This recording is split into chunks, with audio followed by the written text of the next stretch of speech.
¿Alguna vez os habéis preguntado para qué sirve el arte? Para Kandinsky, por ejemplo, el arte tenía la capacidad de conectarnos con aquello que no podemos ver. Kandinsky tenía la teoría de que cuando el arte no intenta representar lo que viene del mundo exterior, sino que intenta expresar lo que viene del mundo interior, nos permite conectarnos con emociones muy profundas que van más allá del alcance de las palabras. Kandinsky, de hecho, era una persona profundamente espiritual y decía que el materialismo había sido muy negativo para la sociedad y que el arte tenía esa capacidad de conectarnos con la emoción y conectarnos con lo que realmente nos hace humanos, que no es algo puramente físico. Él decía que a través de la expresión del color podíamos conectarnos con algo que va mucho más allá de lo que podemos entender de manera racional. Yo por eso a lo que me he dedicado es a hacer retratos de artistas y a preguntarles qué quieren expresar con su obra y a partir de sus historias crear retratos, retratos que pretenden ir más allá de lo físico, que pretenden capturar el mensaje más profundo del artista. Hoy os voy a explicar 4 fotos, que están las 4 en el libro.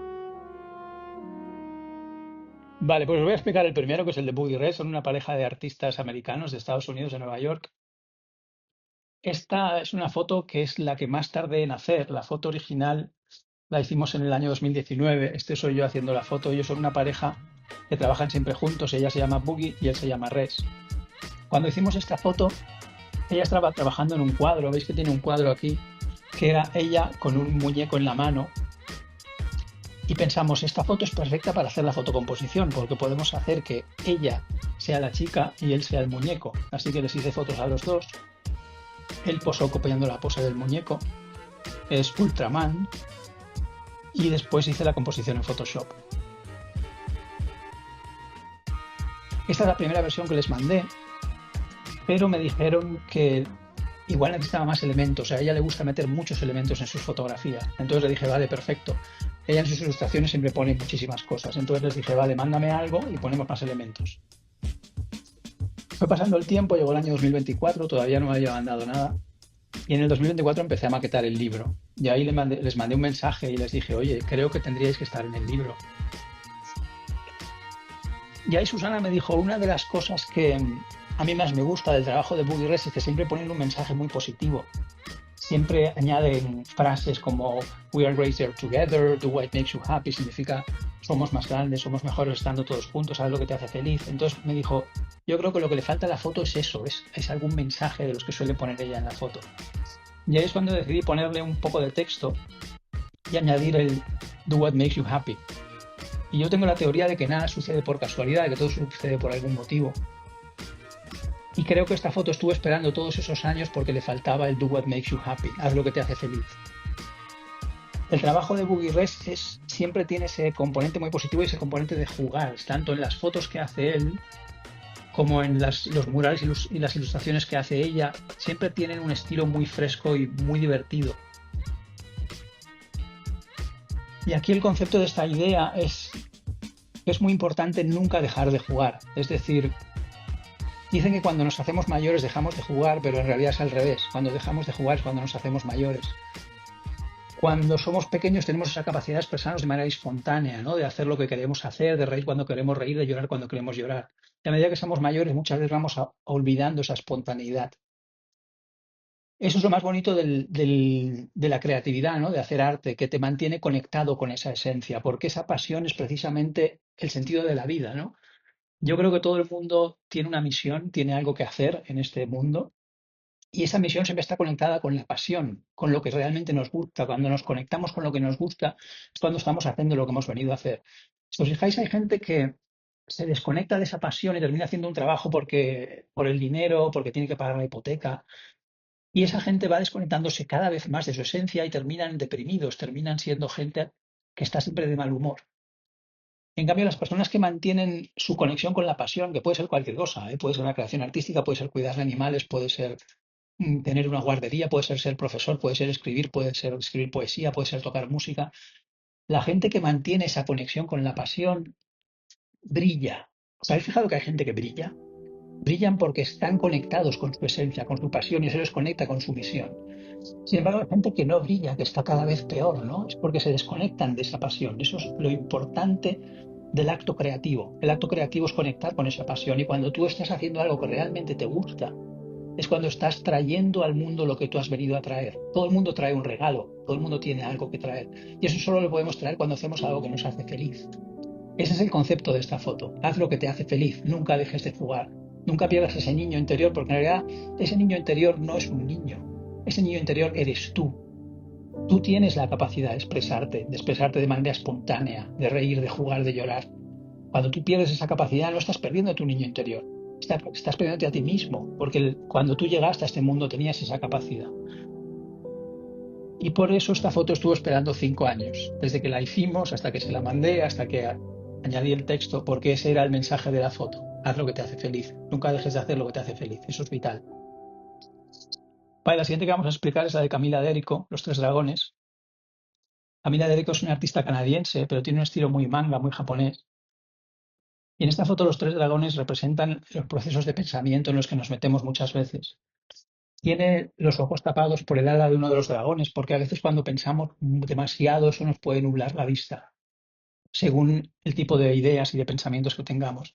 Cada uno de los dragones representa un tipo de pensamiento. El dragón azul representa el pensamiento masculino. Nosotros tenemos dos hemisferios cerebrales, uno lo llaman el hemisferio masculino y otro el hemisferio femenino, o el hemisferio racional y el hemisferio subconsciente. El masculino está relacionado con lo racional, con la química, con la matemática, con los procesos lógicos, mientras que el femenino está más relacionado con la creatividad, con la intuición, con el sueño, con el arte. Cuando tenemos un pensamiento excesivamente masculino, sobre todo cuando ese pensamiento masculino está desequilibrado, la parte masculina es la de la ejecución, no es la de hacer, es la de ir a por lo que yo quiero, buscar lo que yo quiero. Con lo cual el pensamiento masculino muchas veces cuando tiene algún inconveniente en su camino lo ve como un problema que debe eliminar. Cuando tenemos un pensamiento excesivamente masculinizado, solo pensamos en lo que queremos nosotros, pensamos en nuestro objetivo, en ejecutar lo que queremos hacer. Y cuando algo se interpone en nuestro camino lo vemos como un problema. Por eso puede terminar desarrollando una manera de actuar un tanto agresiva. Por eso el dragón azul que representa el pensamiento masculino está intentando cazar todas las mariposas que ve, porque quiere conseguir todo lo que quiere. El dragón dorado representa el pensamiento femenino, el hemisferio más subconsciente. El pensamiento femenino está más relacionado con la compasión, con cuidar de los demás, con la creatividad, con el amor incondicional, con poner las necesidades de los demás por encima de las nuestras. Por eso el dragón femenino tiene la mariposa encima de su morro, pero no la caza, porque piensa la mariposa es tan bonita, no me voy a comer a la pobre mariposa, la mariposa es más importante que yo. El pensamiento femenino cuando está desequilibrado tiende a poner las necesidades de los demás por delante de las nuestras, es algo que hacen mucho las madres, por ejemplo, y al final no terminan cuidándose a sí mismas, porque siempre piensan que los demás son más importantes. Y finalmente el dragón verde, que es el hijo, este representa el equilibrio entre los dos hemisferios del cerebro, que es lo que hay que intentar conseguir. No pensar solamente en uno mismo, como el pensamiento masculino desequilibrado, ni pensar solamente en los demás. Pensar tanto en los demás como en uno mismo, pensar en las necesidades que tienen los otros y en las necesidades que tengo yo. De esta manera es como encontramos el equilibrio entre los dos hemisferios. Y de esta manera es como podemos ser felices. Tenemos que también preocuparnos de nuestras propias necesidades. Y este es el equilibrio entre los dos hemisferios del cerebro. Por eso en la foto vemos que hay muchas nubes, las nubes representan el exceso de pensamiento, pero en el centro está más despejado y las dos escaleras apuntan hacia el centro. Esa simbología de este retrato es fijarnos en cómo pensamos, en cómo esos pensamientos nos afectan, porque nuestros pensamientos tienen un efecto muy potente en nuestras emociones. Claro, luego tenemos el equilibrio perfecto de los dos hemisferios, pero eso es un equilibrio puramente interior. De repente luego vamos un día a casa de nuestra madre y nuestra madre nos dice, ¿tienes la camiseta arrugada? Decimos, ay, mamá, ya estoy cansado de que me digas que tengo la camiseta arrugada y solamente con ese comentario ya nos destruye ese equilibrio que habíamos logrado meditando durante varios días. Entonces, una vez que conseguimos equilibrar nuestro propio pensamiento, también tenemos que aprender a equilibrar lo que viene de fuera, cómo nos afectan los comentarios de los demás, cómo nos afecta lo que dicen los demás. Porque eso también nos puede romper ese equilibrio. Y ahí es muy importante entender que somos nosotros mismos los que activamos los arquetipos. Por ejemplo, un comentario de nuestra madre que nos dice tienes la camiseta arrugada nos molesta mucho más que un comentario de un amigo. A un amigo le decimos, bueno, pues ya se desarrugará, no pasa nada, ya la plancharé, pues sí está arrugada, ¿qué más da? Y a mi madre le digo, mamá, déjame ya, me estás tratando siempre como un adolescente. pero soy yo el que activa el arquetipo del adolescente. No me doy cuenta de que en realidad el comentario solamente es un comentario, de que el que activa eso soy yo. A partir de ahí tengo que ver cómo me afectan los comentarios de los demás y cómo conseguir que me afecten menos, cómo pensar, bueno, es posible que tengan razón, cómo escuchar esos comentarios sin que me afecten de una manera emocional, porque en realidad toda la reacción emocional que tenemos, todo el daño emocional que creemos que nos hacen los demás con sus comentarios, no es así. El daño emocional nos lo hacemos nosotros. Solo nosotros tenemos la capacidad de que nuestras emociones nos afecten hasta ese nivel. Permitimos que los comentarios de los demás afecten a nuestras emociones, pero los demás no pueden manipular nuestras emociones. El daño solamente puede ser físico. Todo el daño emocional en realidad es autogenerado. Pero eso es importante saber también escuchar a los demás y ver cómo reaccionamos. Muchas veces las cosas que nos molestan de los demás dicen más de nosotros mismos que de los demás. Cuando digo, me molesta esta persona porque habla todo el rato y no me escucha. Siempre está dando su opinión a todo el mundo sin ganarse la vida. Ahí lo que está pasando es que yo no me expreso lo suficiente. Por eso me molesta que esa persona hable. Porque yo no me expreso y permito que esa persona diga cosas todo el día sin replicar. En realidad, cada vez que algo nos molesta en alguien, tenemos que pensar, ¿por qué me molesta? ¿Por qué creo que esta persona habla demasiado? Porque yo no hablo lo suficiente. Y ahí es cuando empezamos a ver ese equilibrio y esa manera de gestionar tanto nuestros propios pensamientos como lo que viene de fuera, lo que viene de los demás. Vale, la siguiente que vamos a explicar es la de Julieta, la ilusión del tiempo. Esta la he seleccionado porque es una artista valenciana, es probable que hayáis visto murales de ella por aquí. Y ella está con estos dos pequeños duendecitos que tienen unos relojes, tienen agujas de reloj y tienen estas cuerdas arriba para darles cuerda a las manivelas, que es algo que ya no existe. Los relojes a los que les dábamos cuerda. La mayoría de la gente ya ni siquiera se acuerda. Ahora mismo, claro, los relojes, lo de dar cuerda era algo muy interesante porque era como si tuviéramos que empezar a contabilizar el tiempo, ¿no? Ahora tenemos todos móviles y el tiempo está siempre corriendo, nunca le damos cuerda. Parece que el tiempo no tiene ningún momento en el que empiece. De hecho, lo único que podemos hacer para calcular es coger un elemento de referencia, ¿no? Por ejemplo, decir, bueno, ¿cuándo nació Jesucristo? Hace 2025 años. Bien, pues ahí es donde empezamos a contar los años del tiempo.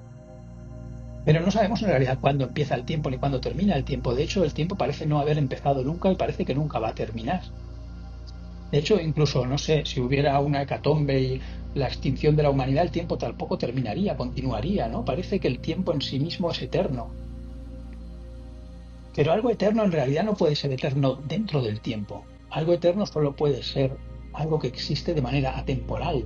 Es decir, todo lo que existe en el tiempo lineal tiene que tener un principio y un final. Yo, por ejemplo, existo en el mundo físico porque nací voy a morir. Si no hubiera nacido no moriría. Sin embargo, cuando algo es eterno, no puede ser eterno físicamente, tiene que ser eterno fuera del mundo físico. Por eso, si pensamos en el tiempo en realidad, si analizamos el concepto del tiempo de manera profunda, nos damos cuenta de que el tiempo no va a terminar porque nunca empezó. Nos damos cuenta de que el tiempo lineal, tal y como lo percibimos, es una ilusión. El pasado y el futuro, tal y como lo vemos de manera lineal, no existen.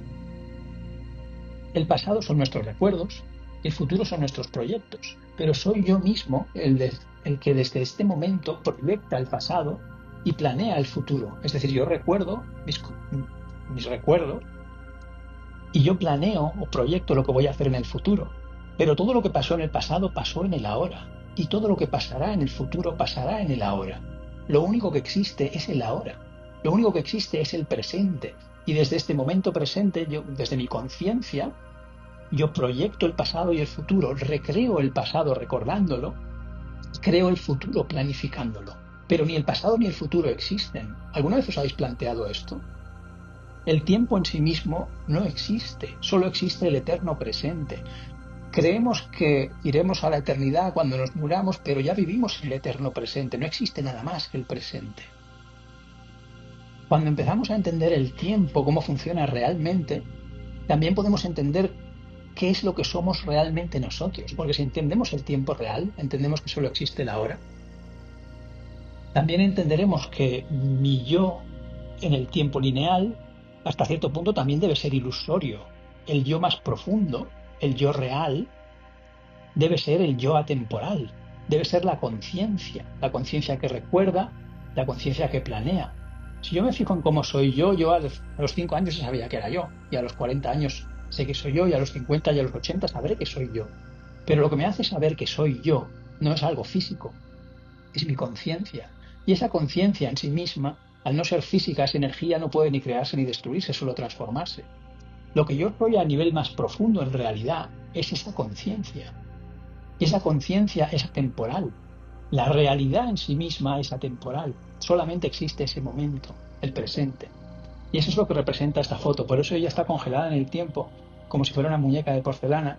Y por eso tiene esos dos pequeños duendes con esas agujas del reloj, para descifrar que el tiempo en realidad, tal y como lo entendemos, no existe, solo existe el ahora. Y la última foto que voy a explicar hoy es la de Nacho Vidal, la edad chamánica. Que esta quiero explicarla porque mucha gente me pregunta, ¿por qué está Nacho Vidal en el libro si Nacho Vidal no es artista? Hay otra gente que me dice, no, si es artista porque hace películas y las películas también son arte. Y algo que muy poca gente sabe es que Nacho Vidal pinta cuadros, además de hacer cine, también pinta. Pero casi nunca enseña sus cuadros a nadie. De hecho, estos tonos que hay en el fondo, no sé si en el proyecto se aprecia muy bien, pero en el cielo hay unos tonos rojizos y azules, son de este cuadro, que es un cuadro abstracto que pintó él. Estos tonos los añadí en el cielo para darle ese aspecto. Y esta foto tiene mucho que ver con una parte de Nacho Vidal que casi nadie conoce, que es una parte mucho más frágil y mucho más íntima, porque en realidad como debemos, muchas veces no nos mostramos como realmente somos.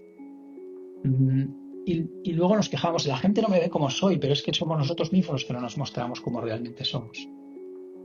Esta foto está basada en una experiencia que tuvo Nacho Vidal cuando fue al desierto, en el Himalaya, con un grupo de moteros. Pasaron la noche en el desierto y acamparon, y a lo lejos él vio algo que parecía como un árbol, como un oasis. Y les dijo al resto del grupo, yo quiero ir ahí, quiero ir al oasis. Y le dijeron, no, no, no vayas, que en el desierto no hay referencias. Piensa que en una ciudad hay edificios y tú sabes más o menos dónde están las cosas, pero en el desierto tú ves esos árboles, igual son 2 horas andando. Es como si desde la playa tú ves una isla, pero no sabes a cuánto está. Y dijo, no, no, quiero ir, me da igual. Se quitó los zapatos y empezó a andar por la arena. Y cuando llevaba un rato andando, dijo, uy, es verdad, está más lejos de lo que parecía. Y de repente iba andando por el desierto descalzo y empezó a notar una energía que subía del suelo y que le entraba por los pies. Y empezó a sentir como ganas de llorar. Pero pensó, uy, no, no voy a llorar aquí en medio del desierto, yo solo, qué cosa más rara, no, no, yo voy al oasis, y siguió andando. Cuando llegó al oasis finalmente encontró ahí unos animales bebiendo, se sentó, se quedó ahí relajado y de repente se quedó dormido, cosa que no le pasa porque él es un poco hiperactivo, le cuesta mucho quedarse dormido. Y al cabo de unos minutos se despertó con un ruido y había una serpiente a su lado y dijo, ostras, una serpiente. Entonces volvió, vio sus huellas en la arena, dijo, bueno, voy a volver siguiendo mis huellas. Empezó a seguir sus huellas para volver al campamento y de repente, cuando pasó otra vez por el mismo punto, volvió a sentir esa energía que salía del suelo y que le subía por los pies. Y dijo, aquí hay algo, porque esto, si lo he sentido a la ida y lo siento otra vez a la vuelta, esto es que aquí hay algún tipo de centro energético. Y sintió otra vez las ganas de llorar. Y pensó, bueno, ¿qué más da si estoy solo en el medio del desierto, si no me ve nadie? ¿Por qué tengo que mantener esta masculinidad? No, no llores, esta educación que nos dicen, no muestres tus sentimientos.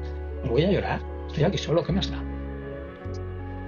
Entonces se puso de rodillas, empezó a llorar como no había llorado nunca, y de repente empezó a pensar que él desde pequeño, cuando creó el personaje de Nacho Vidal, él tendría unos 20 años, él y el personaje se parecían mucho, él quería ser el mejor del mundo. Era muy ambicioso, y su personaje también. Pero a medida que fue creciendo se dio cuenta de que el personaje de Nacho Vidal y él mismo se iban separando cada vez más. Y empezó a pensar, algún día creo que me voy a pelear con mi personaje porque la gente no me ve como soy. Pero ahí en el desierto llorando empezó a pensar, lo que le salió fue una conversación consigo mismo y en vez de pelearse con el personaje y decirle estoy harto de ti y de tus tonterías y de que siempre hagas la líes, empezó a darle las gracias. Y le dijo, gracias Nacho por todo lo que has hecho por mí. Gracias por toda la gente que he conocido, por todos los viajes que he hecho, por todo el dinero que he ganado, por ser una estrella a nivel internacional. Y de repente, dándose las gracias a sí mismo, se empezó a ver con mucha más compasión y pensó, bueno, este personaje no lo tengo que odiar, es un personaje que he creado, yo es una creación de mi conciencia. De repente empezó a hablar consigo mismo desde su conciencia atemporal hacia el personaje que había creado en esta vida. Y le dijo, gracias Nacho, pero a partir de aquí ya sigo yo. Y ahí se dio cuenta de lo que tenía que hacer no era destruir a su ego ni intentar suprimirlo, sino dejarle ir, sencillamente. Ya sigo yo. Y ahí fue cuando pensó en el concepto que le había dicho uno de sus maestros, que era la edad chamánica. Y es que cuando nacemos, desde que nacemos hasta los 40, construimos el personaje. Nos metemos mucho en el personaje, ¿no? Unos son actores como Nacho, otros son fotógrafos, artistas como yo, escritores, periodistas, arquitectos, sea lo que sea. Y nos metemos tanto en el personaje que terminamos creyéndonos que somos el personaje. Pero no nos damos cuenta de que nosotros no somos ese personaje. Cuando yo era un niño, no era fotógrafo, ni era artista, ni era ni izquierdas, ni era de derechas, ni tenía este personaje, pero era yo.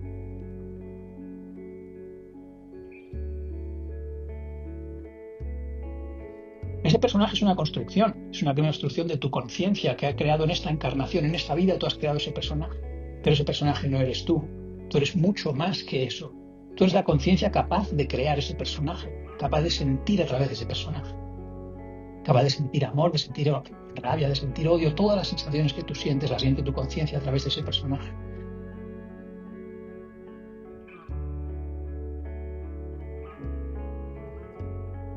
Y ahí empezó a mirarse a sí mismo y empezó a pensar, es muy curioso haber tenido esta vida tan intensa y tan loca. He aprendido tantas cosas. He aprendido también lo que es estar desamparado. Y empezó a pensar, si yo nunca hubiera venido aquí, esta vida es muy dura, pero si yo fuera solamente esta conciencia temporal que yo ahora siento que está flotando por encima de mí, que está conectada con el universo, ¿no? Imaginaros esa conciencia original, ¿no? De la que venimos, conectada con el universo y con el amor incondicional.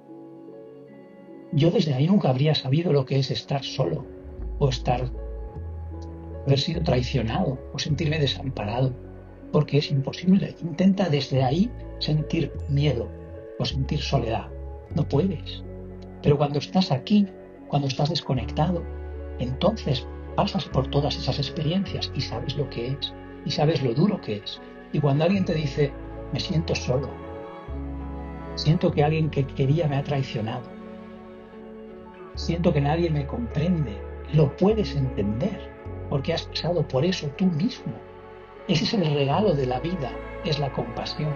El sentido de la vida es la creación y el propósito es la evolución, pero el regalo de la vida es la compasión, porque una vez has pasado por aquí, una vez estás desconectado de tu conciencia y has vivido todo lo que has vivido, puedes tener una empatía mucho más grande con cualquiera, te conectas con cualquiera que te diga, me siento solo, me siento triste, me siento desamparado, me siento traicionado, porque sabes lo que es. Y ahí entendió lo que significa vivir.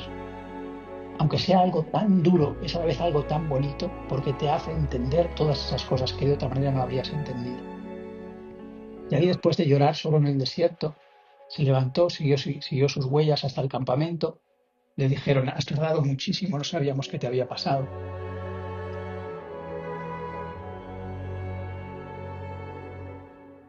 Al día siguiente subieron por la montaña, llegaron a un glaciar donde estaba derritiéndose el hielo y había un río frío.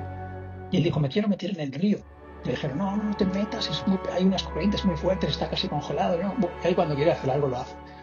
Me voy a meter. Se metió en el río y había una corriente fría que casi le lleva. Se tuvo que agarrar una roca, metió la cabeza adentro y salió gritando, ¡ah!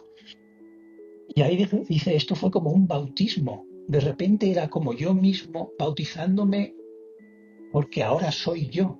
Ahora soy Ignacio, he dejado de ser Nacho Vidal. Y se dio cuenta de que el personaje Nacho Vidal lo había creado cuando tenía 20 años y él tenía 50. Es decir, había pasado más años siendo el personaje que siendo la persona. Por eso le costaba tanto, porque era un personaje tan grande y tan público que le costaba tanto desconectarse de él.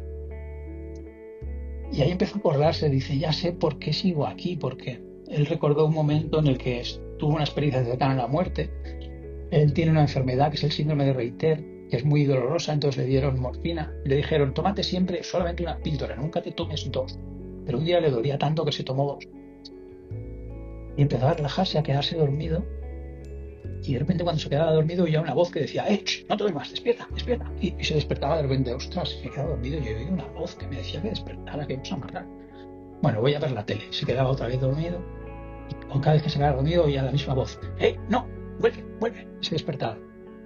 Y pensaba, qué raro, ¿de dónde sale esta voz? Y a la tercera vez ya sintió como caía, pero en vez de caer hacia abajo, caía hacia el lado. Y de repente le cogieron como una red, las redes de los trapecistas, y le empujaron. Ha caído, devolverlo.